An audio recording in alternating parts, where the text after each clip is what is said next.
Here's a step-by-step guide to using Storage Sense on Windows 10 11. Open Settings. Click on the Windows icon in the bottom left corner or press the Windows key on your keyboard. Select the gear icon, Settings, in the left-hand menu or type Settings in the search bar and click on it. Access System Settings. In the Settings window, click on System. It's typically represented by a laptop or computer icon. Navigate to Storage Settings. Within the System Settings, choose Storage from the menu on the left-hand side. Turn on Storage Sense.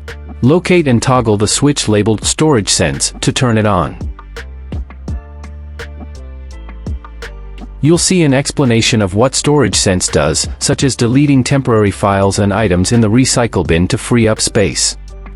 Configure Storage Sense settings. Click on Configure Storage Sense or Run It Now, located under the Storage Sense toggle switch. Set up cleaning frequency and file types.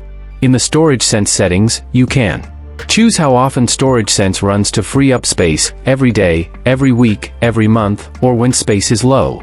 Configure which types of files it cleans up, temporary files, items in the recycle bin, downloads folder, etc. Decide whether to delete files that have been in the recycle bin for more than a specific number of days. You can also decide whether to delete files that have been in the downloads folder if they haven't been opened for more than a specific number of days. Moreover, you can even decide to delete previous versions of Windows to free up space.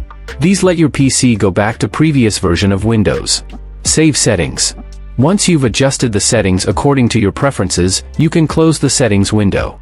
By following these steps, you can easily enable and configure Storage Sense on your Windows 10 or 11 system to automate the cleanup of unnecessary files and free up disk space.